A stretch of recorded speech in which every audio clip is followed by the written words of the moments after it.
29 ऑगस्टला खूप टोकाचं आंदोलन होणार असा इशारा मनोज जरांगे यांनी दिलाय। आरक्षण रद्द करण्याचा घाट असून चूक सुधारावी असं मनोज जरांगे म्हणाले।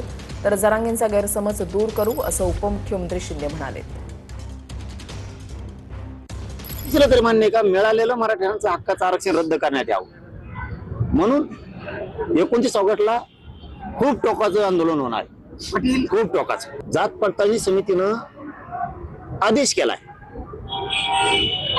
व्हॅलिड करा म्हणून। सकाळी रद्द होतं, शिंदे साहेबांचे मंत्री हे काम करणार।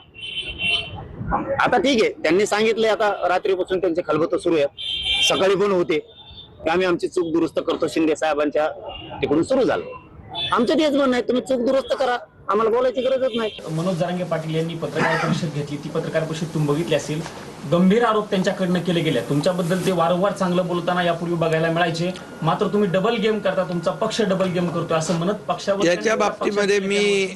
याच्या बाबतीत मी काल माझी प्रतिक्रिया दिलेली आहे आणि त्याचा झालेला गैरसमज तोही लवकरच दूर होईल। हॅलो, हा उदय बोलतोय। जय शिवराय। जय शिवराय, बोला साहेब।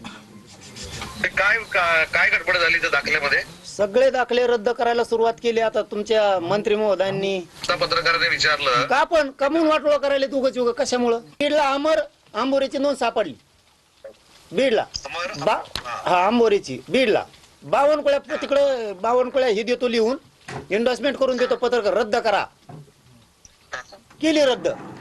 आणि राज्यात काय पसरणार? मराठ्यांच्या नोंदी बोगस येतात, रद्द व्हायला लागले। 50%चं वरचं 2% बोगस नाही का? मग मी सीएम साहेब, मला फडणवीस शिंदे साहेब अपेक्षा नव्हती, मी सरळ सरळ तुमच्याकडे नाराजी द्यायला अजिबात नव्हती, कारण मी लय खस्ता खाल्लेला शिंदे साहेबासाठी लय। ज्या प्रकारे मनोज जरांगे 52 कुळ्या म्हणला, आमच्या सन्माननीय समाज तेली असो, समाज ओबीसी असो, समाज एससी असो, हे अपमानकारक बोलणं शिंदे साहेबांना चालते का? शिंदे साहेबांना ठाणे का रिक्षा, ठाणे का रिक्षा, ठाणे का रिक्षा म्हणल्याच्या नंतर एवढी आग लागते, एवढी आग लागते त्या शिंदे साहेबांना। ढेडग्या मारड्या म्हणल्यासारखं 52 कुळ्या म्हणणं आहे, 52 कुळ्या म्हणणं आहे, 52 कुळ्या म्हणणं आहे।